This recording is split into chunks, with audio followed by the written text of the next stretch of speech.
Estamos de volta ao segundo bloco do Antenados na Geral. Estamos falando um pouco sobre crises nos relacionamentos. Eu vou levantar dois pontos interessantes que nós tocamos no primeiro bloco. Um é a crise, pastor, de exemplos e aí de bagagem que nós trazemos, talvez de pai, de pastor, às vezes, não sei quem são os nossos exemplos. De onde vêm os nossos exemplos? De mídia, de televisão, de novela? A gente tem que entender tudo isso. E a crise de compromisso também. Nós temos medo de fracassar. Portanto, eu não vou fazer uma decisão que depois eu venha me arrepender dela. Então, ao invés de casar, deixa eu me juntar e tá tudo certo aqui. Não estou casado, se der errado, cada um para o seu lado, a gente não se sente fracassado. Você entende que isso é muito forte na sociedade de hoje? Ok. É interessante essa questão da crise em função do exemplo que o jovem adolescente que está pensando em casar vê na vida de seus pais. Show de bola.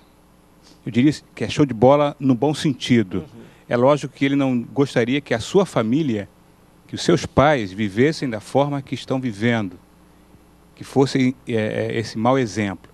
Todavia, para ele, para o jovem, para aquele que está aspirando a constituir a sua família, é uma oportunidade ímpar para que ele possa fazer diferente. Uhum. Para que ele possa... Poxa, meus pais, né, eu amo a eles, eles me amam apesar da situação que eles estão vivenciando. Todavia, a vida conjugal deles não é legal, eu não quero viver dessa forma. Então eu vou lutar para que o meu casamento seja diferente. Eu digo isso o próprio exemplo da minha própria família. Eu acho que a gente, trazendo exemplo daquilo que a gente conviveu e viveu, se torna algo muito mais forte. Vou fazer diferente. Não quero ser um pai, não quero ser um esposo, não quero ser uma mãe, uma esposa, como foram. Vou fazer diferente. Então eu vejo, e é uma das virtudes da crise. É um momento de oportunidade de você fazer diferente, fazer a diferença. Se a gente for seguir os exemplos que estamos vendo em alguns arraiais, inclusive evangélicos, sobretudo na mídia de família, né, que infelizmente tem nos passado um exemplo, na sua maioria, negativo, a gente está indo pelo caminho errado. Porque não deixam de ser influências, né? Pai e mãe talvez seja a maior influência que a gente tem dentro de casa. Com certeza. Mas hoje em dia, no mundo que a gente vive, um videozinho, uma novela que a gente gosta, um ator famoso que a gente aspira a ser igual, parecido, a gente meio que vê como ele vive e existe uma associação, mesmo a gente não querendo, de se você admira alguém, você vai admirar ou buscar saber todos os aspectos da vida dele, né? Ou não estaríamos... A mídia, nesse sentido, é destrutiva com a família. Não estaríamos, no caso, realmente por falta dessa referência familiar, corroboro até com o pensamento do nosso pastor Levi, mas existe também porque em outrora não existiam tantos casamentos desfeitos, não existiam tanta discussão, não existiam essas crises no casamento, principalmente na idade dos nossos avós, que casaram e ficaram juntos para sempre, porque sabiam quem era aquele o ser pensante daquela casa, que levava tudinho ali dizendo os filhos são assim, tinham a responsabilidade da mulher ser dona de casa, cuidar, educar os seus filhos. O homem simplesmente aquele que iria para o trabalho e teria que trazer recurso para a sua casa. E as mulheres praticamente não existiam o quê? Essa liberdade do dia de hoje, que é a nossa hoje sociedade, nos exige cada uma de mulher, vamos sair, nós vamos. E o que acontece? Quando a mulher começou muito a se individualizar, ela começou simplesmente a sentir que ela não era tão dependente do que? Do ser o homem, o provedor daquela casa. E aí começa a surgir, eu creio que a pastora mesmo sempre dos gabinetes, eu faço no caso também palestra para casais, e o que acontece? Nós vamos vendo que as discussões, os relacionamentos, como estão hoje em dia, sendo destruídos por mínimas coisas, besteira, porque se o homem diz assim, não, esse mês não vou comprar, eu compro porque o dinheiro é meu, foi eu que trabalhei, eu que vou trabalhar, começou uma discussão. E o que é o homem? Não, mas você não vai comprar porque você vai ajudar dentro de casa, nós temos outras prioridades. E por essa individualidade, essa mente da mulher que praticamente mudou, ela não sabe mais parar para ouvir, ela não sabe mais simplesmente parar para dizer assim, não, é a minha família, lá fora eu e a sociedade, agora aqui, na minha casa é a minha família. Aí disse assim, você fez uma pergunta no princípio. A Bíblia, desde o princípio, será que nos mostra algumas crises conjugal? E no momento que você estava falando, eu lembrava do rei Assuero de Vaste. Simplesmente por uma desobediência, ela perde um reinado. Ela simplesmente, aquilo que ela tinha, e ele simplesmente foi se aconselhar com seus amigos. Porque aquilo seria de mau exemplo para todas as outras mulheres naquela sociedade. Praticamente hoje é a mesma coisa. Essa individualidade, essa coisa que nós estamos vivendo. Não, eu falo, eu acho, é assim que eu penso. E isso tem realmente causado muita crise matrimonial. Deixa eu levantar um ponto que eu acho fantástico. Eu acho que eu já debati isso uma vez. Eu quero ouvir a pastora Selma e os pastores falando um pouco sobre isso. Que, querendo ou não, e aí vocês vão entender onde eu vou chegar no meu ponto. E nós falamos um pouco sobre a revolução de trabalho das mulheres, a sua independência, a autonomia e tudo mais, e eu acho isso fantástico. Os tempos são outros, vamos lá. Não é mais tempo do homem chegar e falar: quem manda aqui sou eu, porque eu que pago. E aí, às vezes, a nossa tendência é pensar assim: então a culpa é das mulheres, porque com o crescimento do grau de independência da mulher, a gente tem um aumento de divórcio, porque agora ela não baixa a cabeça para qualquer coisa. Mas aí eu pergunto, e no casal sempre vai ser dos dois, mas às vezes a gente tem a tendência a pensar que é a mulher por causa da independência, mas eu acho que é o homem que não soube se adaptar a talvez uma nova postura, porque que postura é essa do homem de chegar: quem manda aqui sou eu, porque sou eu que pago? Então quer dizer o seguinte, é ele que está diminuindo o tipo de autoridade que ele tem ali. Então por quê? O dia que a mulher conseguir pagar, então a autoridade é dela, porque é ele que constituiu isso. Eu mando aqui porque sou eu que pago. Que nós estamos falando o seguinte: a minha autoridade está condicionada ao meu dinheiro. Nós fizemos isso. Então o dia que a mulher começou a ganhar dinheiro e pagar, ela falou: opa, então já que você ficou a vida inteira... Porque, por exemplo, eu falo assim, nossos bisavós eram assim, mas a gente não sabe se o nosso... Enfim, a mulher não tinha independência mesmo. Se ela saísse de casa, não tinha trabalho, não tinha dinheiro, não tinha como sustentar, tinha muito essa dependência. Cultura, né? E aí o homem tem essa de, a minha autoridade é isso, a gente materializava a nossa autoridade. O dia que a mulher conseguiu ter alcance dessa materialização: eu tenho dinheiro agora, então quem é você? Então assim, aquilo não é nem do homem e da mulher, dos dois. Eu acho que essa é uma questão muito de o que é autoridade no lar, é pagar o que está lá, tudo isso que você está falando, que nós estamos falando, nós podemos resumir sobre uma palavra que diz cultura.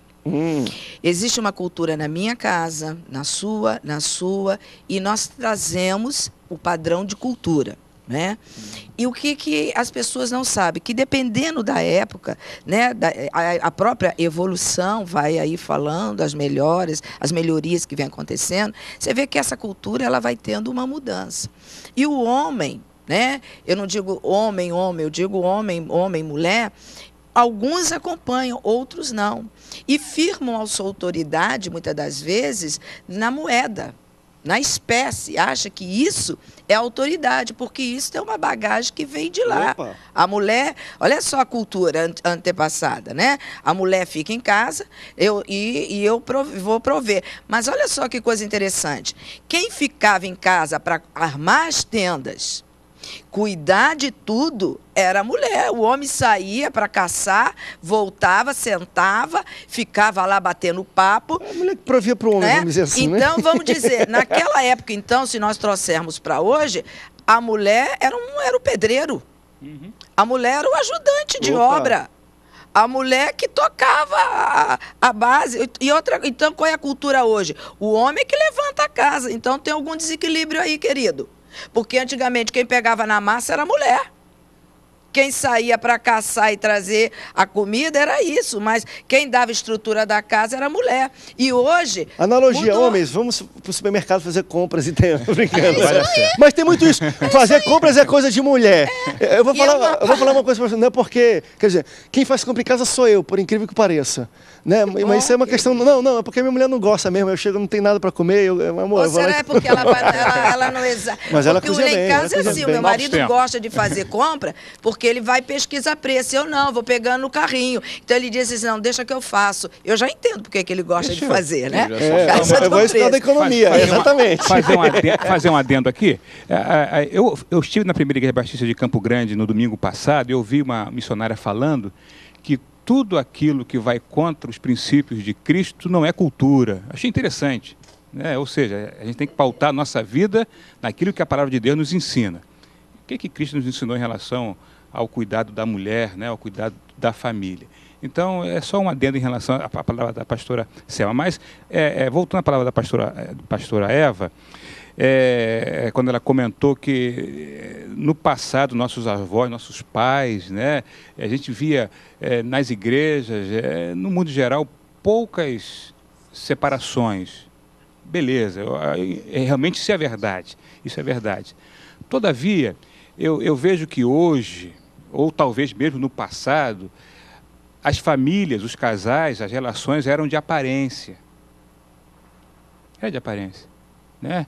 As pessoas estão vivendo, bom, eu tenho que viver casado até que a morte me separe, e isso é bíblico, tem que ser assim, deveria ser assim, né?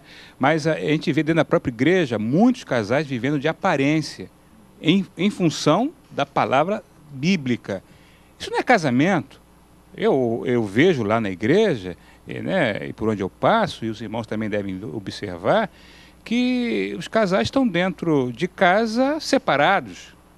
Só não estão separados em função legal. Aliás, diga-se de passagem,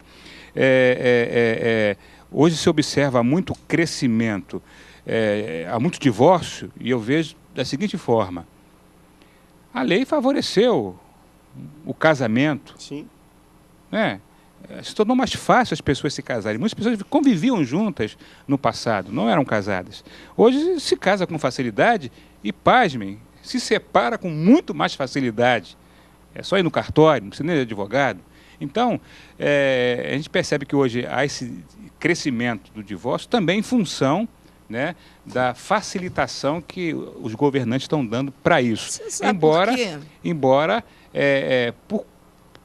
por questões pequenas, infelizmente, muitos casais estão indo a arraiais judiciais para a separação. A nossa amada aqui, ela disse que hoje as mulheres, né, cresceram independentes. Então, o grande problema desses conflitos, dessas separações, é porque usa essa palavra de uma maneira errada. Hoje, há uma necessidade, e não se perdeu a que foi a cultura desde o início da vontade de Deus, que a mulher e o homem fossem cúmplices um do outro, que houvesse a cumplicidade. Para isso ele colocou o homem, colocou a mulher e disse: seja ajudadora, companheira, tudo ali. Então hoje a mulher, houve uma necessidade da mulher crescer. Houve uma necessidade, ou seja, mais do que uma necessidade, uma exigência. Porque hoje o homem e a mulher têm que trabalhar para poder dividir orçamento, porque senão não dá. Então, isso não foi uma opção. Ah, que legal, eu vou ser independente, vou sair para trabalhar. Não, isso é uma exigência mesmo. Instinto de sobrevivência. Isso daí assim já faz parte. Só que se perdeu nisso daqui, ó. A necessidade de um ajudar o outro, de continuar no caminho da cumplicidade, do companheirismo, é que se perdeu nisso daqui, ó. Na minha independência. Opa, ganhei a minha independência. Por que essa palavra chegou aos casamentos? Por causa das frustrações, por causa desse rótulo, família feliz, quando não é. Pega uma senhora de 70, 80, 90 anos, seja o que for, e diga para ela assim: querida, como foi o seu marido, né? Como foi a sua vida de paz, de amor? Ok, mas vai escavando. Quantas das vezes você recebeu um elogio? Quantas das vezes você foi pega no colo pela sua família e disse: olha, você é tudo para mim, o seu tempero é o melhor do mundo. Eu bato de frente com isso. Senhoras choram e dizem: eu vivi a minha vida toda esperando ouvir pelo menos isso e nunca ouvi. Então, que felicidade era aquela? Né? Que situações são essas? E são esses sentimentos que nós vamos transferindo. E aí, quando nós enxergamos, diante de uma sociedade hoje, que o homem e a mulher têm que trabalhar para poder viverem bem, desfrutar de coisas melhores, até mesmo para o casamento. Hoje não dá, você vai ver o salário só do homem, ele não banca sozinho. Então, ela vai. Só que perdeu essa visão. Perdeu isso. O autoritarismo entrou, né? Então grita mais alto quem tem no bolso. Mas quem plantou isso dentro do lar? Eita Deus, ele, fomos homens, o sim, homem. Claro. A Foi gente que ele, materializou a nossa porque autoridade. Ele gritou a vida toda falando, tá aqui, sou eu que mando. Ele botou a linguagem na boca da mulher. Aí a mulher cresceu e entendeu, eu ouvi isso a vida toda. Então, ó marido, ó, quem manda, ó, sou eu. Olha o meu contra-cheque, olha a minha conta bancária. Calado, quem manda sou eu. Vamos para o rápido intervalo, daqui a pouco a gente volta. E vamos voltar nisso. A questão financeira, o quanto isso influencia um casamento ou uma crise. Você sabia que hoje, eu estava fazendo algum estudo, mas 30% das crises de casais tem questões financeiras envolvidas? Tá ruim dinheiro, e uma mulher reclama. Porque é aquilo, o homem vê dinheiro como dinheiro, a mulher vê dinheiro como segurança. São olhares diferentes de dinheiro. A gente vai falar um pouco sobre isso e eu também quero falar um pouco sobre a questão ainda, só tocar rápido, da individualidade. Porque o que é o casamento, se não a vontade de fazer o outro feliz em detrimento da minha felicidade? Ou seja, vou deixar de ser feliz numa situação para fazer ela feliz. É isso ou é buscar a sua própria felicidade? Vamos falar sobre isso no próximo bloco, não sai daí. O Antenados volta já já.